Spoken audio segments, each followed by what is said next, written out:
Hello and welcome to the program. Compliments of the season and welcome to 2018. All right, Nigerians have survived yet another turbulent, challenging and eventful year. 2017 has been a year filled with so much and so many talking points. The highlights include Nigeria's restructuring debate, the ongoing fight against Boko Haram and corruption, the separatist movement of IPOB, and last but not the least, Nigeria's struggling economy. Many will disagree with me if I dare say that those challenges have been completely addressed. Nigeria is walking a thin line between functional and dysfunctional, looking at the endemic challenges facing the most populous black nation in the world. So, with a retrospective look at 2017, we asked the question, are we moving forward or in circles? My name is Abdullahi Amma. We're here to set the agenda and further the discussion from our studio in Bajabure Hills. This is On the Spot.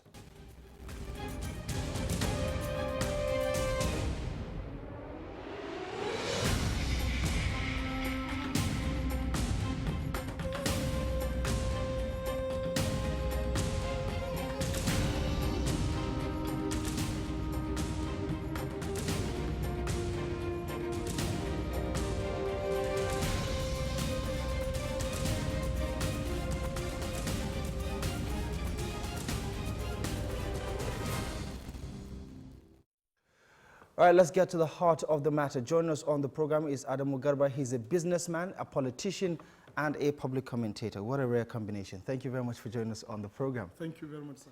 All right, a new year, but of course we have to, like Bob Marley said, you have to know where you've been to know where you're going.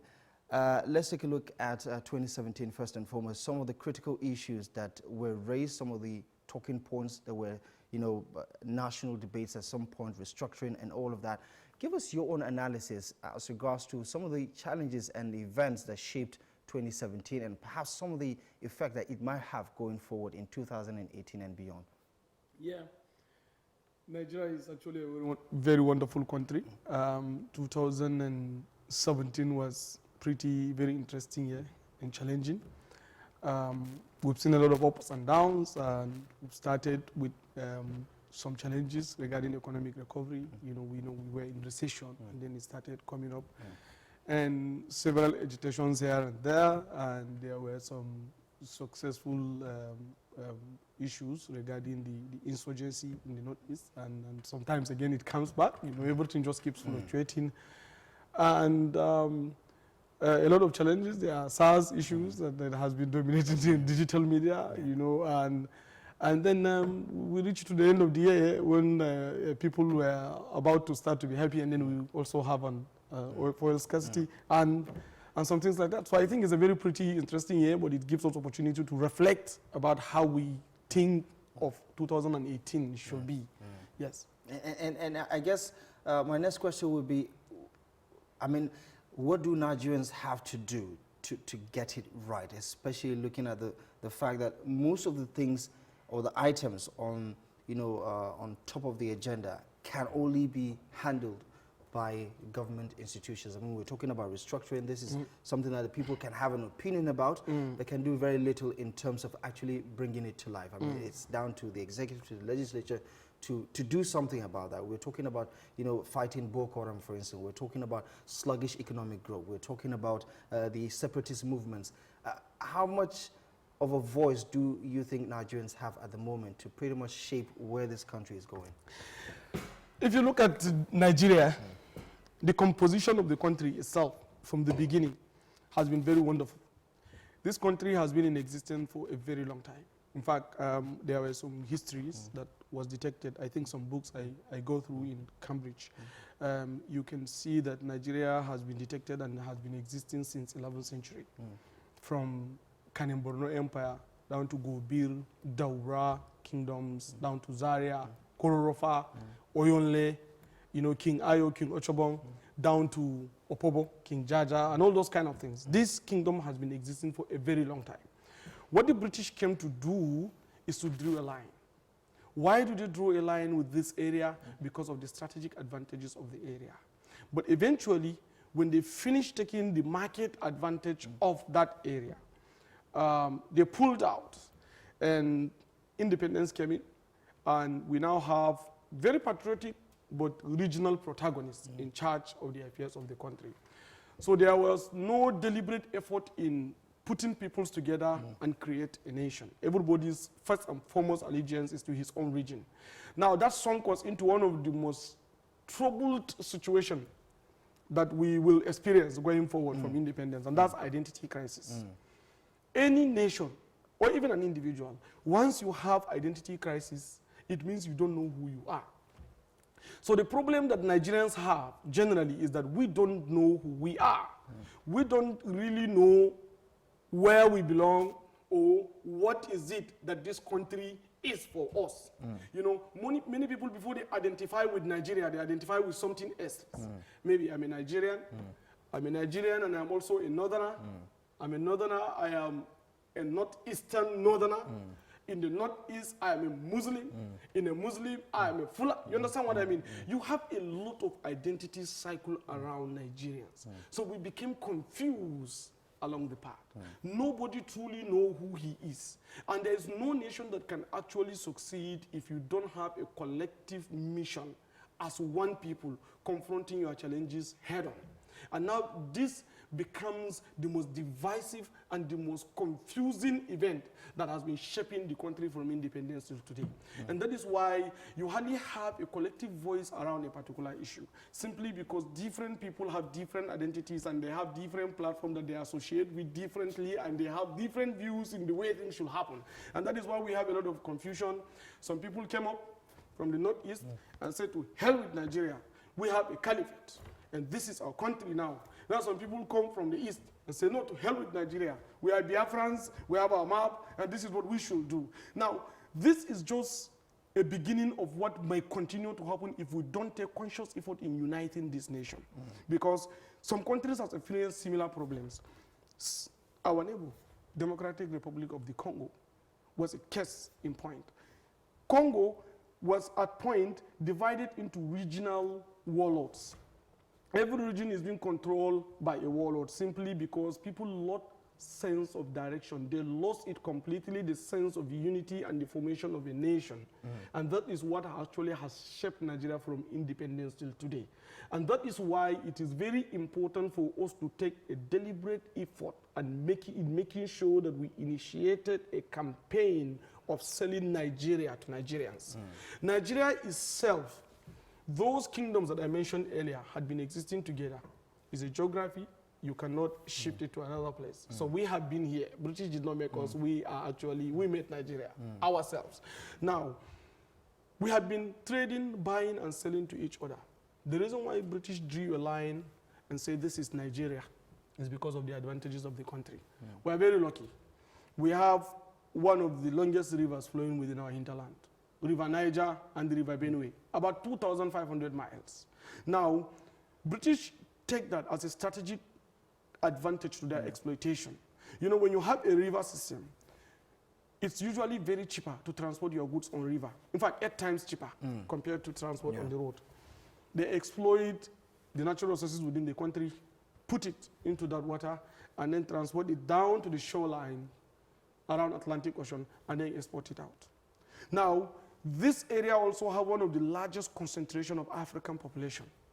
Before slave trade was abolished in 1807, British were able to export up to 12 million slaves from that area through the Bight of Benin and the Bight of Biafra.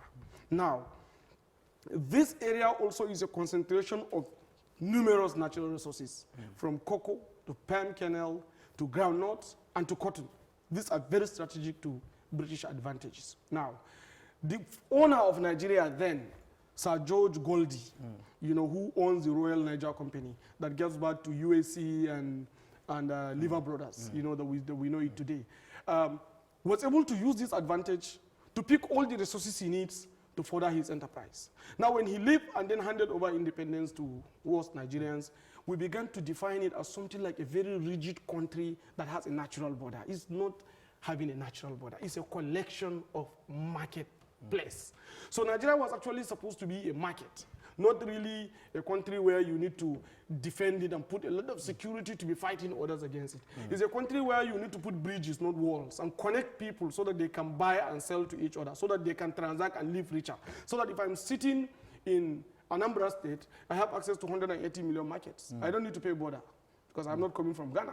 If I'm sitting in Adamawa State, I have access to the entire Nigerian market. So if I sell something here in Adamawa State and I have the right connectivity to all other regions of Nigeria, that means I should be richer. You understand what I mean? So this is what the policymakers need to be thinking, and that is what's supposed to bring Nigerians together, not policy, not politics, but markets. But since independent, we focus more on the politics and abandoned the market. And then because of the concentration and the psychological effect of politics within people, we decided to even start running away from industries where the real market is and start focusing on our regional, jealously guarding our, you understand what I mean? So this is actually what I believe led us to the current situations that we are. And does this add to the argument that Nigeria is only working for some Nigerians and not for all Nigerians? Absolutely. When you have a dysfunctional system, when you have identity crisis, there is nothing you cannot experience. The first thing you have is, I don't know where I am, I cannot guarantee tomorrow. That's what identity crisis is. When a child is born who doesn't know his father, he will spend his entire life trying to know where his father is and who he actually is. You understand what I mean? So this is the country, that's the challenges that the entire country has. Even the political class that we usually say they steal money, they are corrupt, identity crisis will push them to do that. Because this country does not guarantee me the sustainability of my generation after me. I don't know what will happen tomorrow. So I need to look for safety net. Still, but then again, somewhere. What are the implications of this, endemic short-sightedness, especially when it comes to politics? I mean, we cannot look beyond the next election cycle. That's true.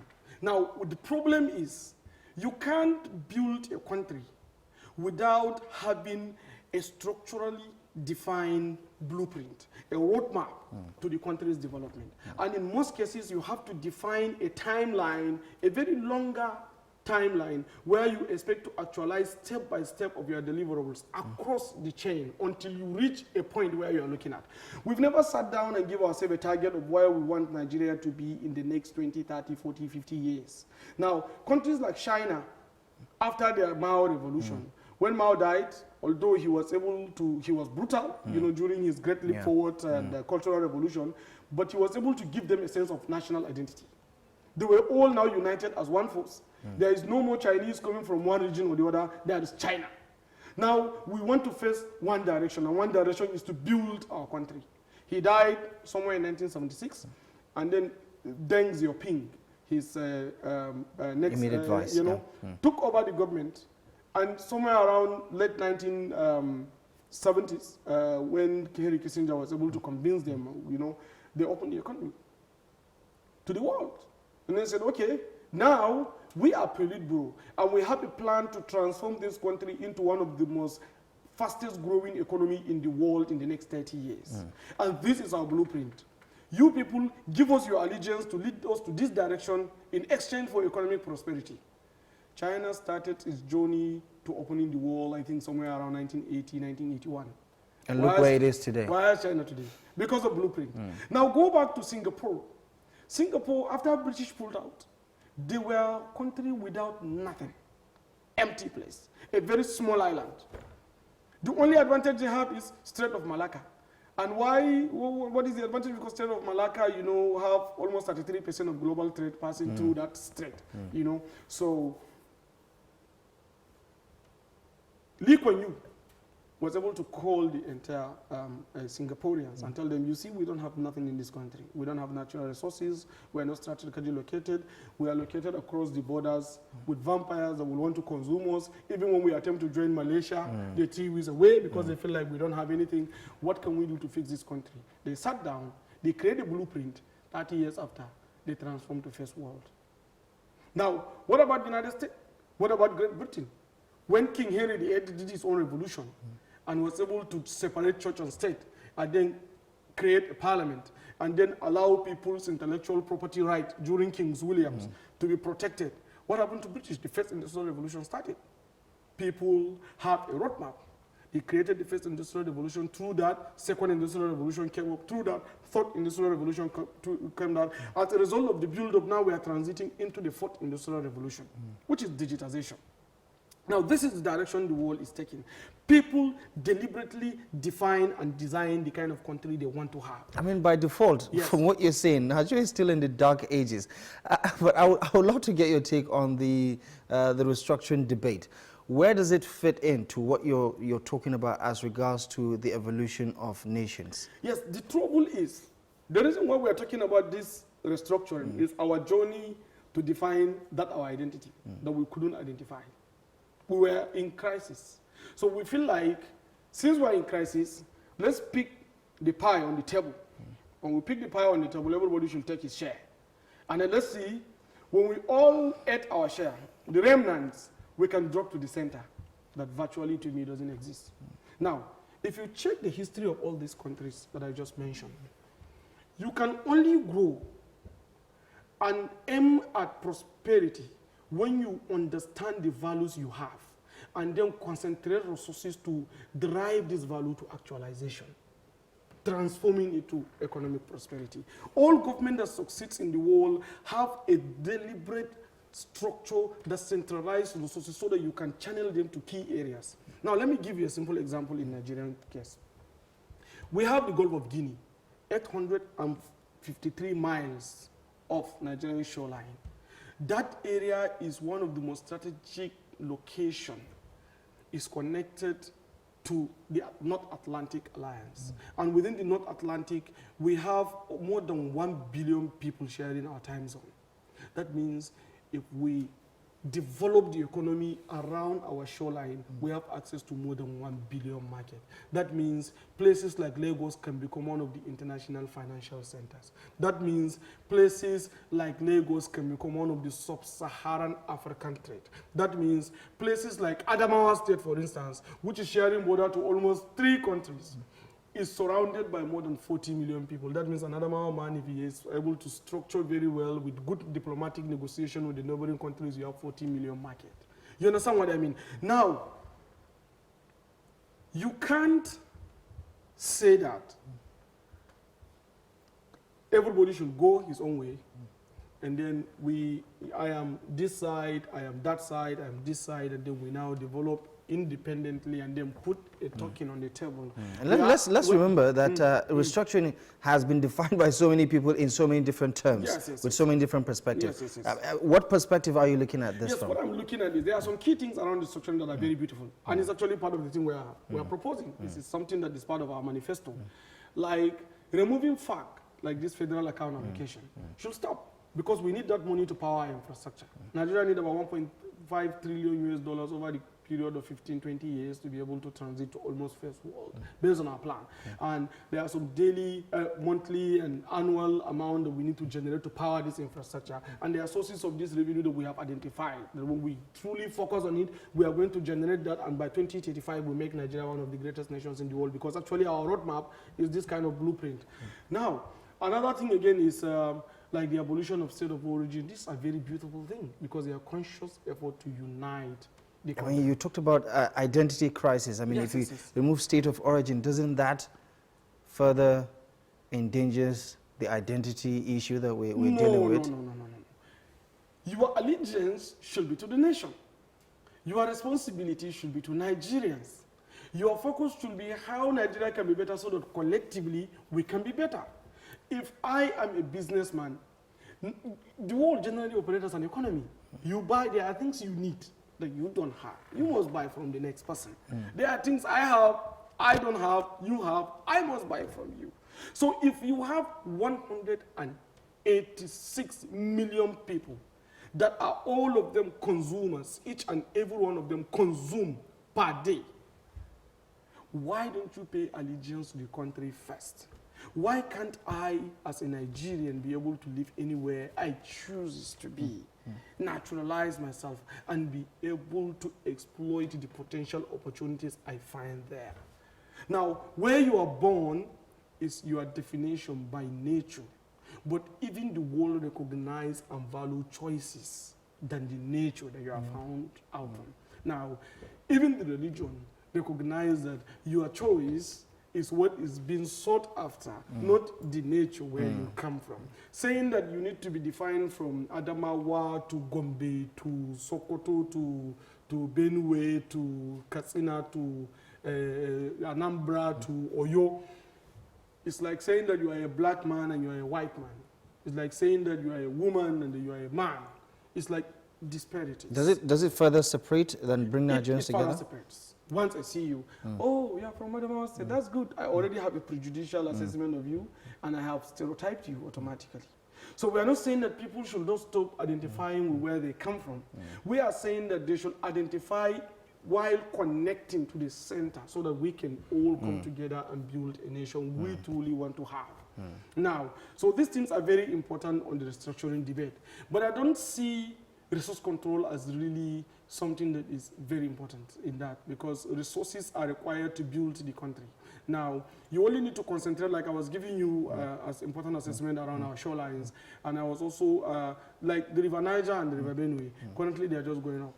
Now, why can't we dredge them? We have potential port facilities in Nembe, in Brass, in One, in Boni, down to Calabar South, up from Badagry. All these places need to be developed as a strong port facility, where if I order my goods, now before then, you also can dredge both River Benue and River Niger. I was giving an example yesterday to some people when we were gisting that Adamawa State is a potential port country. It's a state. Why? Because we have River Benue very close to us here.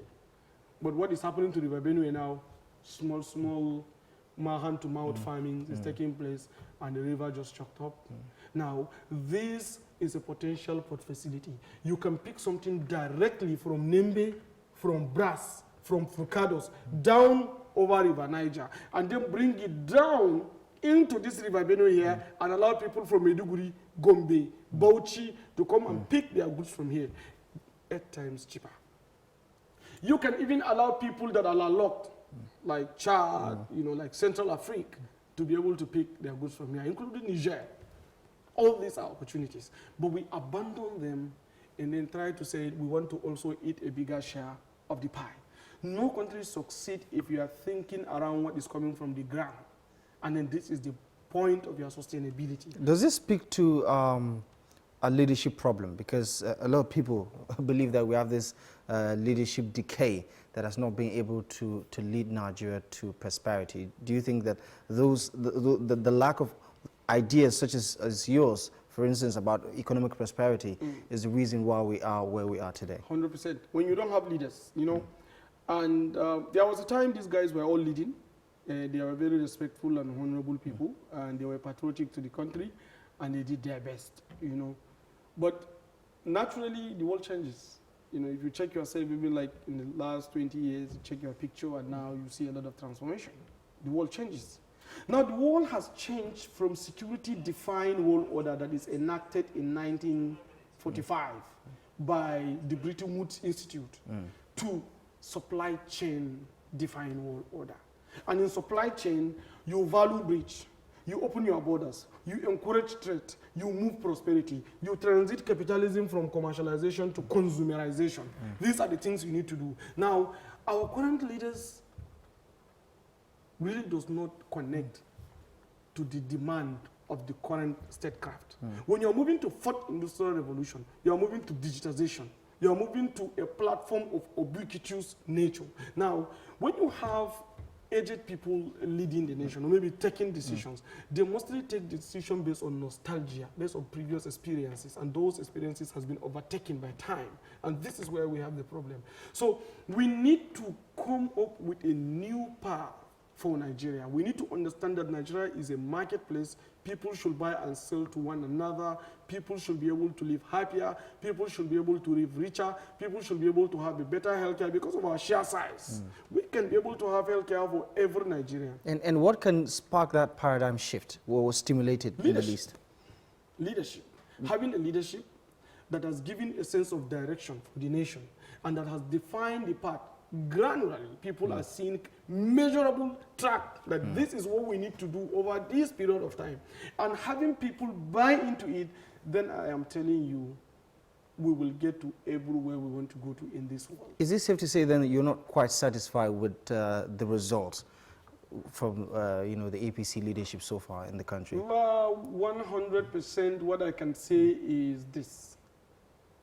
If we keep blaming the current leaders, we sometimes, sincerely, you know, I'm a realist, sincerely, we sometimes, we are not really real to ourselves because we should blame ourselves more. Why do I say that? Because our choices in the first place, even to elect them, was where the fault was. What is the manifesto of the APC? Who are the candidates and who are the cabinets they are trying to put on board? What are their strategic directions? Check their track records. What have they done? Why are we going to vote based on emotion? It was emotion that pushes us to go on board. We don't like this man, we want this man. Now, what do you want from this man? Not really this man. What are the blueprints? Where is he taking you to? This man promises to build roads. He promises to fight corruption. He promises to enhance security. But he didn't tell you how. Is that not enough to make that, to just make a promise? Yes, you need to ask how. If I said I'm going to fight corruption, how do you intend to fight corruption? Now, the government is fighting corruption the way it thinks corruption should be fought. But to the best of my knowledge, it's a transfer of corruption from one point to the other. If you allocate money to build roads, and somebody stole the money, and then you focus and pursue that person and then collected the money and then keep it into one account, is the road built? It's not. That means you actually collected that money from one corrupt person and then put it in another corrupt way. Because the main reason why the money was meant to be utilized is not actually being utilized. So your fight against corruption is simply transfer of corruption from point A to point B. And this is wrong. Now, when you said you are going to create job opportunities, how do you want to do that? Do you expect to create more jobs by just wishful thinking? It's not going to happen. Now, you're going to power agriculture. Do you think rice can power agriculture? Is rice even the right choice of a crop? Now, when you have a teeming population of 25.2% outside job, that's our joblessness statistics based on World Economic Forum standard. You are farming rice. What is the economic value of rice? You go to farm, you pick it, you mill it, you come and eat. You are powering your stomach. You are not powering jobs. Why do we have to choose our crop choices that are having no value chain? Take, for instance, cotton. But I mean, looking at you know, the non-oil sector and how agriculture has helped, you know, the economy bounce back from recession, wouldn't you say that stimulated a lot of this bouncing jobs? back of economy from agriculture is, to the best of my knowledge, one of the most strategic miscalculation our policymakers are. Is it? Seriously. If you check after, in 2015, by McKinsey and World Bank, our manufacturing industry contribute to our GDP by $36 billion, while our agricultural sector contribute to our GDP by 108 billion USD. Look at the disparity. Okay, the agriculture is growing, but does it grow the economy? Agriculture in every society powers industrialization. Agriculture in societies does not power stomach and then you say it's growing. Now, does it actually grows the economy and create jobs? That is where you need to think. A lot of people would say yes. No, would say yes. No, to the best of my knowledge. If you farm rice, now we have about 84 million acres of arable land in Nigeria. We are planting rice. Most of the federal government policy is channeling people to harvest and cultivate rice.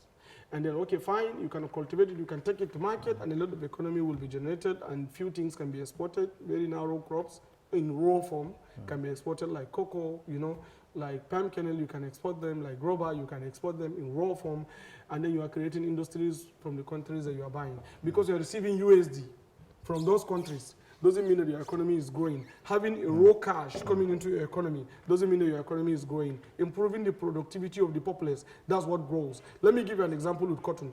You farm cotton. When you harvest cotton, what do you do with it first? You take it to factory to process it. It gives job. From that factory, you now again pick it up and then take it to distribution centers. Another job for people. From distribution, you take it to retail shop. Another job. From retail shop to me as an individual consumer. Another person, job. From me, I will take it to dry cleaner. Another job. From dry cleaner, he will buy detergent. Another industry is being empowered. And the chain continues. Now, when you pick a raw material and then take it out, you are doing gross injustice to the teeming population that doesn't have jobs in the country, because what you are doing, you are not actually powering the economy. You are not powering the productivity of the people. You are actually powering the state capacity. When you power the state pocket and the economy is not distributed, it becomes extractive. Once the economy becomes extractive, it impoverishes the baseline. And that is why we see rampant poverty in our society and high level of joblessness. The economy has been growing from 1999 to 2016. If you look at the graph, has been very positive.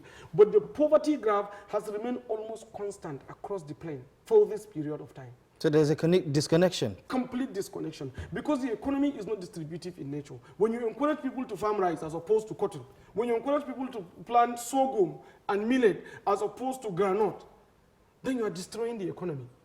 Because those lands, I don't mind importing rice, but I need to give job to people. So whatever I can plant has to give opportunity to power industrialization. Any nation in the world you see uses agriculture to power industrialization. But our own agriculture, we power our CBN and our stomach. And when it goes to CBN, how does it go down to the economy? In numbers, you can see it, positive growth, everything happen in the street. Does it reflect? That's where the problem is.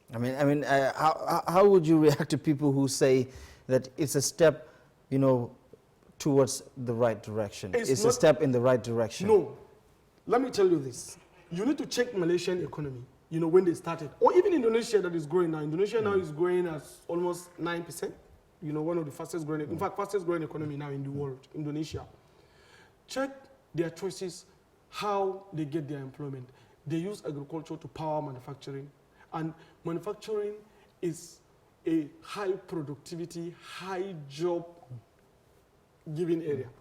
You understand what I mean? But if you check oil, where most of our jobs are coming, was service, because our economy is gradually even leapfrogging to tertiarization because of lack of right policy around agricultural industrialization process. We're moving to tertiarization, which is service-driven economy. Now, in a tertiarized economy, you need less labor, and then you have high productivity. That means more people will not get job, but small companies will be making big money. And then that means the economy become highly extractive. And this is wrong.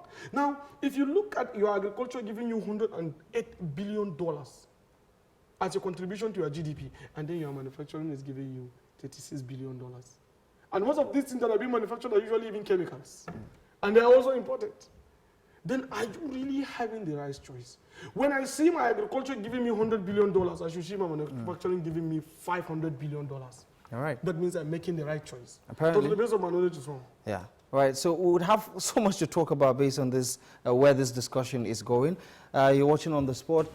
From our studio here in Bajabura Hills on TV Gotel, we're having a discussion with Adamawa State. He's a politician, he's a businessman, or also a public commentator, and apparently making good analysis on the health of Nigeria's economy. We'll have more on this discussion coming up after this break. Stay with us.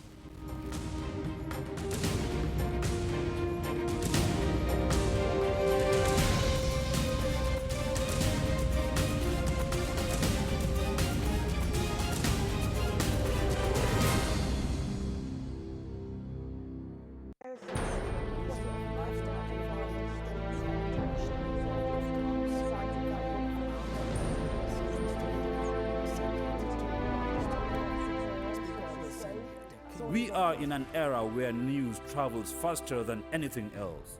That's why we are factual and concise.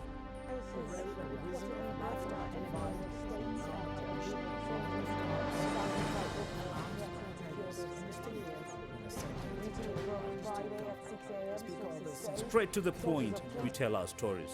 With our digital storytelling expertise, our delivery is most important. United States President Donald Trump then just said the ongoing sabotage says there are plans to celebrate is in line with the 3-month ultimatum.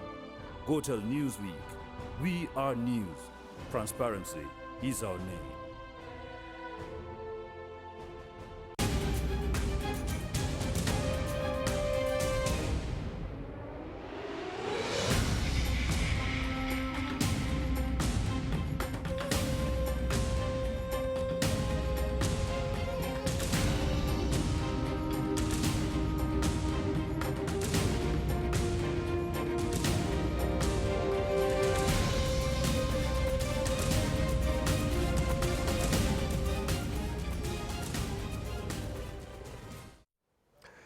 Welcome back to the program. This is On the Spot on TV Gotel.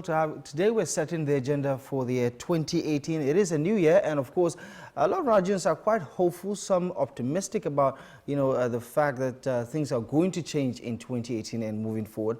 But of course, there's some other people who have various concerns, especially regarding some of those unchallenged issues that were faced in the year 2017. Join us on the program with analysis and insight into some of the national issues to be discussed in Nigeria is Adamawa, a businessman, a politician, and also a public commentator. All right, we're talking about the economy, and we can take all day talking about the economy, what is wrong with the Nigerian economy, and how best to go about salvaging the situation.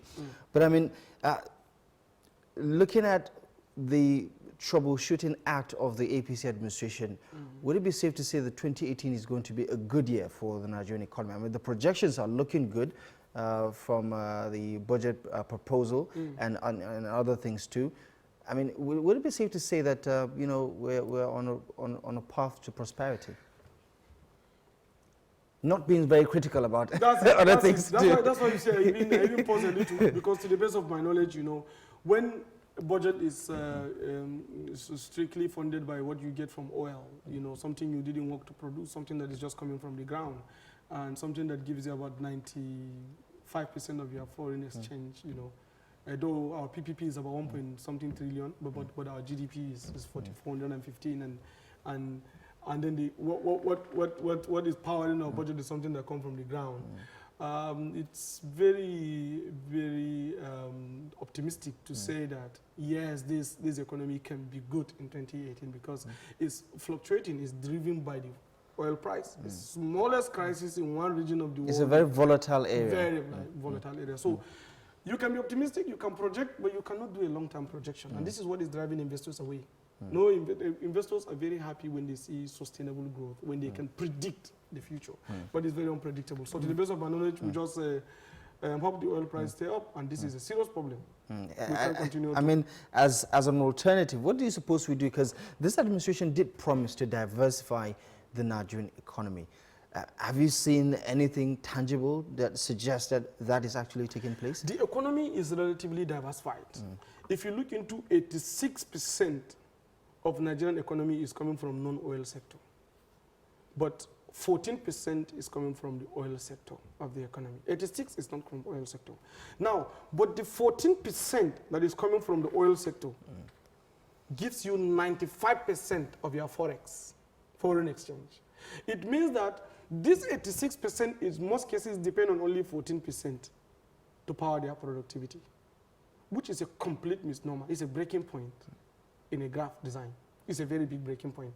Now, Nigeria, whether we like it or not, we are dollar-driven because we are signatories to Bretton Woods Institutes. We are members of the IMF and the World Bank. We are belonging to Atlantic Alliance. We are part of the North Atlantic shows. Whether we like it or not, we are dollar economy. The more is that a good thing or a bad thing? Very, very interesting thing. What is giving China what it is today, because China have capacity to buy more dollars in exchange for the good they give United States. In fact, they just even increased their debt profile to about $109 trillion from $520 billion US. So the more your economy brings in more USD, the better you are. Now this exchange rate that is now, let's say parallel market exchange rate, you have $1 equal to 360 naira. It means for each one United States citizen, you have up to 360 Nigerians to match. Is that now the literal equation? This is showing you how non-productive, how we are almost, how can I say, very docile economy. That's what we are being pointed. Because we lock our economy, we block the borders, we shut down investors, we create policies that are draconian, and then send the dollars away. And then we feel like Naira is a currency. And then we begin to do everything possible to see that the Naira circulates. And all the Naira circulation, eventually, nations have to connect before countries can succeed.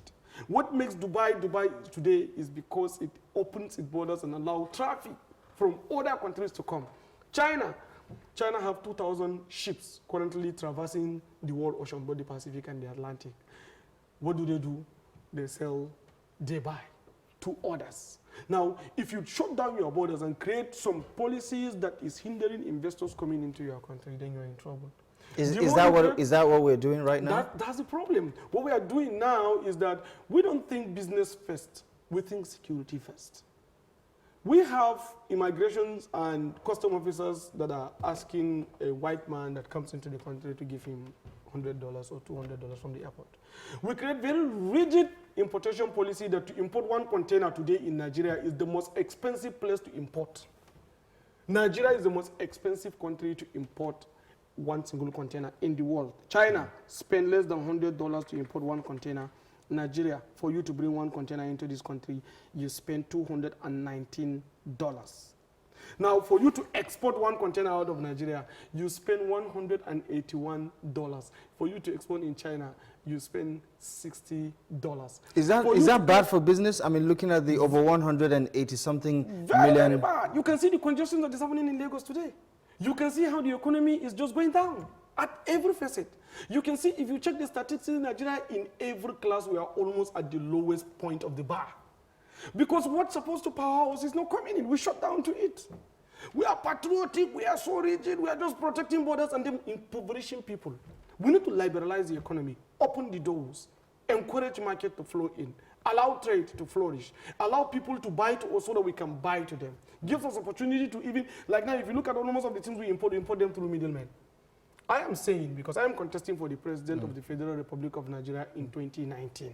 You know, now what I'm saying is part of my trade policies is going to be strictly negotiated based on transfer of skills. We will import Hyundai into Nigeria. We will import Honda into Nigeria. We will import Toyota into Nigeria through middlemen. Why don't we talk to Toyota? Import 1 million of your cars in exchange for 100,000 Nigerians for training. India, you are bringing a lot of people to come and float our economy. To do some work is very beautiful, we love that. But we want to enter a very strong negotiation with you guys so that your citizens can, after this period of time, our people will have developed those skills you bring in. Else, you are not meeting your target. Is that not too protectionist? Yes, no, it's not protectionism. It's actually a negotiation. Countries use their strategic tools to negotiate. Since we have the consuming power, we also have the monopsony power. Monopsony is ability to define your market. If I have a shop now, my customer define how I buy. You know, my customer define how I should relate, how I should grow. So, meaning you have a large consumer base. It means you have a large customer base. So the country that is bringing something into you, you need to get something in return. You don't need to just give them USD and sit down. You need to get something in return. Now, if you look at our consumer importation in Nigeria, it's about $351 billion. That's our consumer size. It's expected to grow by 2030 to $957 billion US.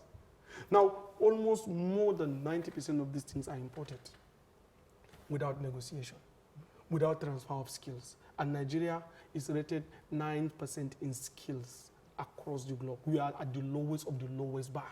That's why there's no job. That's why other people are coming to take over our jobs here, because we are trained not to actually apply what we are learning. We are just trained to have papers and argue. And this is a problem. We need to have a conscious effort to build skill around our youths. And what you need to do is to come up with a very strong policies around skill transfer with any nation you are dealing with. We know that Thailand, you guys are very good in producing this electronic. Maybe Samsung, we have a lot of large market for Samsung. We have a large market for LG in this country. Now, if we are buying LG, that means it's powering my people.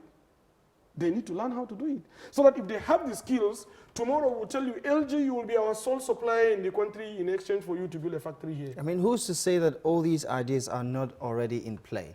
Clearly, if you look at our relationship with World Trade Organization, you know that we are not at all conforming to the TFA standard, Transport Facilitation Agreement standards. And why are we not? Because our economy is not liberalized.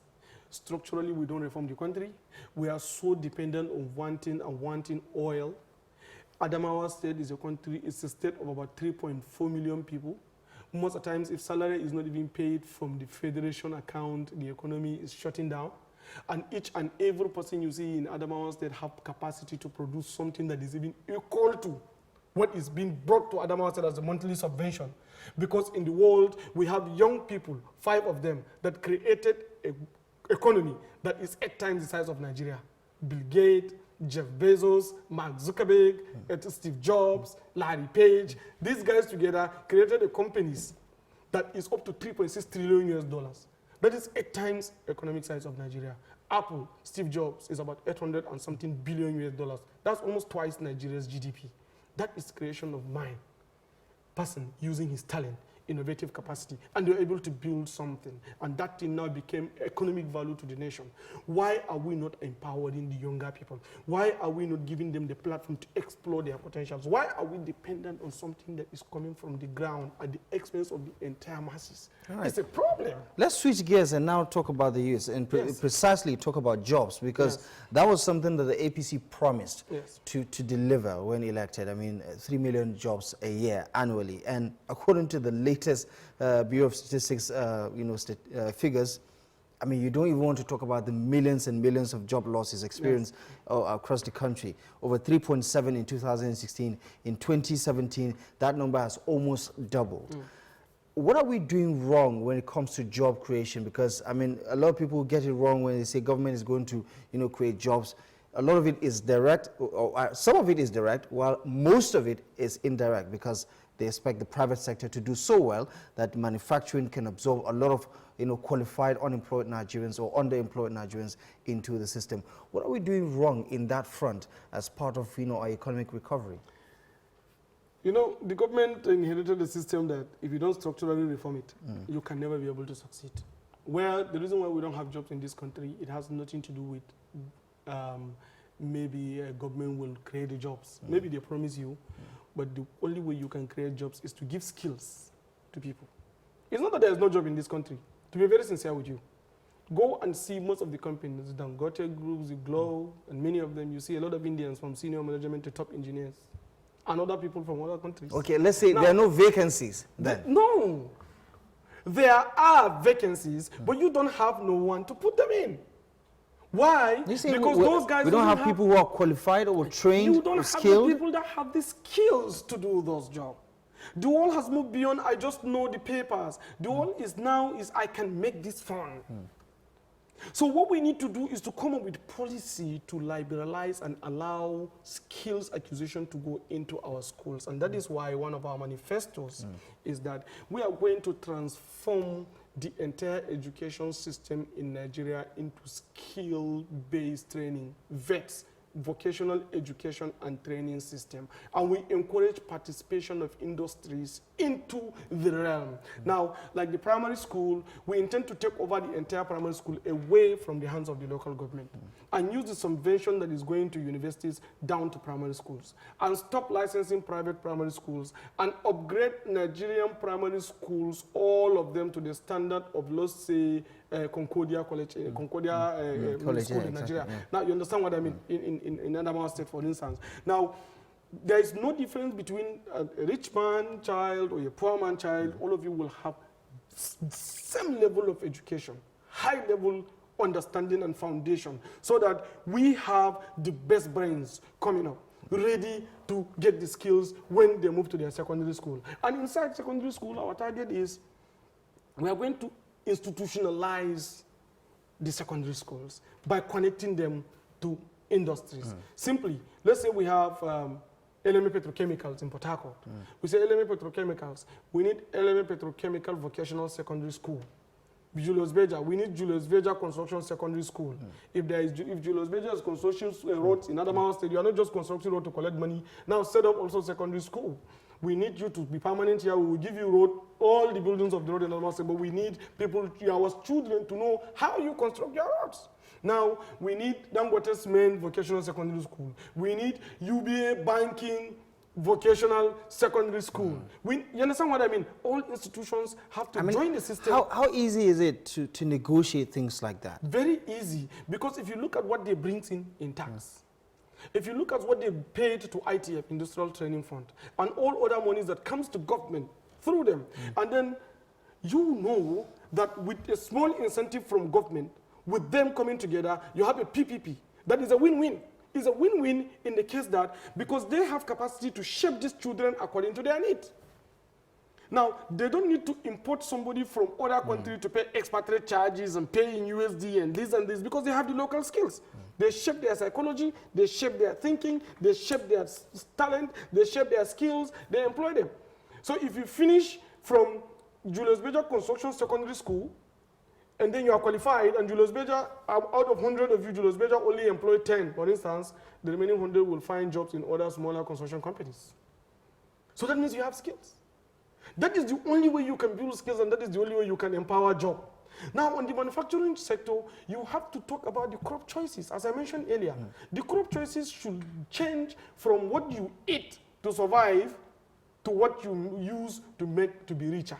We need to run away from survival tactics to becoming prosperous and richer. Is there a difference between the demands of the manufacturing industry with regards to natural raw materials to what the agriculture sector can offer? Seriously, very, very seriously. Because if you check our manufacturing industries in Nigeria, most of them, they manufacture things from chemical, and we import chemicals. And the agriculture is dying. How many textiles companies do we have? If you go back to Adamawa State here, we have a lot of companies before, a lot of them.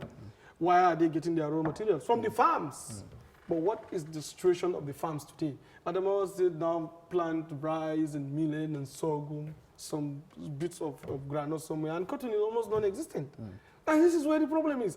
The crop choices does not give manufacturing, it does not power manufacturing, and the manufacturing does not power job opportunity. And the manufacturing died because we did not have strong energy policy that give us enough electricity supply. Let me give you another statistics from World Factbook, CIA Factbook. Nigeria have 80.3% of our electricity that we generate in this country is coming from fossil fuel, while only 19.5% come from the hydro that they are talking about. Hydro. You can see this disparity. You burn fossil fuel to give electricity. We have 2 billion tons of coal in Nigeria. 2 billion tons in Enugu, in Anambra, in Kogi, in Nasarawa, and Gombe State. 2 billion tons of coal. That with that, you can, if maximize it, you can get up to 20 megawatts of electricity.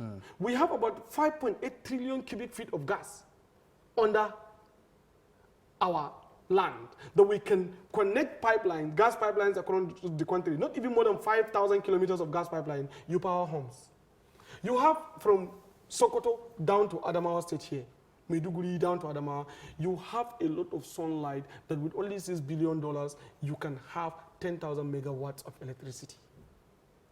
Why do we focus on hydro and then pick our fuel and then burn it to give light, to tell people that things are working? So this is where we have serious choices. Right. I mean, it's making up for a much more interesting conversation that we might have to reschedule for another day. But finally, and of course I think it's most importantly, the Not Too Young to Run bill has sparked a lot of political interest in young Nigerians, such as yourselves. For instance, in Adamawa State here, prior to the passage of the 2017 budget, the State Assembly passed the Not Too Young to Run bill into law in Adamawa State. So we're going to see a lot of political action in the build-up to the 2019 election. That's true. Just tell us, how excited are you looking at the role of Nigerian youths in the political space and how they can help reshape the future?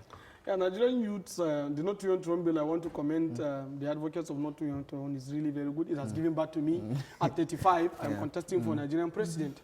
So this is good. And I believe the youth should know that this country belongs to themselves. Now, we should not stop blame game. We should rise up and take responsibility. It is our responsibility now to shape this country, to shape its future, to work for all of us. If we sit down and keep blaming the elders and saying that they are not doing the right thing, we are actually as culprit as they are. Because it is our responsibility. Nations are made by youths in every setting. Just check the history. Even from Nigeria's making. Most of the guys that took over independence, the guys that even started independent movement from Herbert Macaulay to Samuel Akinsanya, Ernest Ekoli, Nnamdi Azikiwe, all those, they were all in their 30s when they started this independent movement. And then we now come to independence again. So therefore, it is our responsibility with the youth to rise up and shape this country to work for us. If we mistakenly say we are going to sit down and be blaming others, trust me, probably these elders don't even understand how the country should work for us, and that is why we are making it wrong. So we need to come and do it. And you think 2019 is going to be a game changer? Very, very seriously. In fact, 2019, like personally, I'm contesting for the president and I'm there to win. And I have been seeing how a lot of people are coming and expressing solidarity that yes, when they look into the manifesto, they see a timeline of 2035, how Nigeria is going to move, and you can measure the track per day if you want it. I'm a technology person. I can integrate the technologies for you to monitor the progress. So it's easy for us. I'm telling you, 2019, Nigerian youths are going to take responsibility of building their country and respect their elders, and then tell their elders that we are ready. We need only your guidance and mentorship, but not your leadership. And of course, force them into political retirement. That's true. Thank you very much for joining us on the program. I appreciate you very much for coming in. Thank you very much. Thank you very much. And that's all we have for today's edition of the program. That has been Adamu Garba, an aspiring president, I must say, a politician, a businessman, and a public commentator. We've been talking about setting the agenda for the year 2018. Don't forget to join us tomorrow, because the program will be back live and exclusive only on TV Gotel. For myself, Abdullah Ahmed, and the rest of the production team, we thank you very much for your time and company. We're looking forward to seeing you next time. Goodbye.